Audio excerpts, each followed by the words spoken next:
This past weekend, I went to a pretty cool place, and I want to talk to you guys about it. It's called Soapstone Prarie Natural Area. This is the first time since moving here to the state of Colorado I've seen just bison out and walking.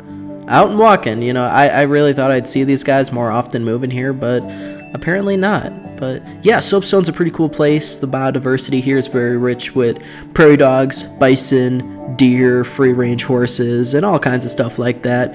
It's about 40 minutes away from Fort Collins, nestled right on the Colorado and Wyoming border, and let me tell you, it's worth the trip.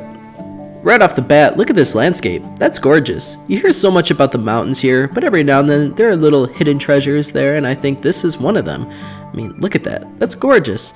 But yeah, Soapstone is very rich in history. As previously stated, the Folsom people lived here over 13,000 years ago, and we can confirm that because there is an archaeological dig site that started here in Soapstone in 1939 and concluded in 1940, finding over 51,000 artifacts of the Folsom people and artifacts of our earliest settlers. Soapstone does a great job on their website, as well as when you're on trails documenting the Folsom people and our Native American history on this land. As you see here, this talks about the Lindenmeyer site, and you can find more information about that online, but it was really cool. It marks it as one of the most important lands in all the Western Hemisphere. And here it talks about the Folsom people, and this is just one of the artifacts. That is a spearhead and the vertebrae of a bison from a very long time ago.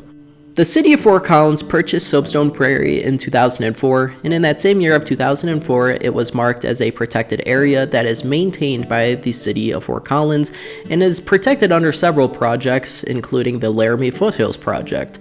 The city of Fort Collins maintains all invasive plant species, helps protect the original biodiversity, and helps maintain the habitat of native animal and plant species that call Soapstone Prarie its permanent home. Soapstone was purchased for a little over $7 million, and since then, in the years 05 and 06, the acres have increased through private land buyouts offered by the city of Fort Collins to private landowners in the area.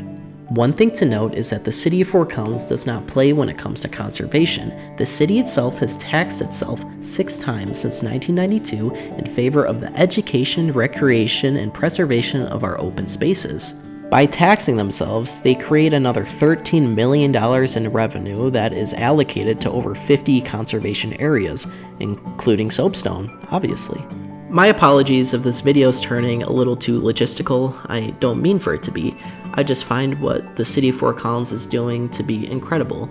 To take it amongst yourself to buy the land to preserve the biodiversity richness, to preserve the land of our earliest settlers and the Folsom people, and find the funds to create some sort of recreational development to bring guests in is incredible for a city to take it amongst themselves to do. At the end of the day, I think I found my new favorite place. I truly love Soapstone. It's quiet, it's peaceful, and whether you mean to consciously or subconsciously find yourself really appreciating the land that our earliest settlers had to make a living for themselves off of. This is incredible, this place is beautiful, and I think it's great that the city of Fort Collins is taking measures to not only preserve the land, but reasonably develop it so that one could appreciate it from a distance. Thank you for listening to me talk about Soapstone. If you guys plan on making it up here, I promise you it's worth your while, and to just respect the signs and respect the land. And yeah, that's about it. Wonderful place. You guys will love it. Mark my words. I won't lie to you. All right, take care.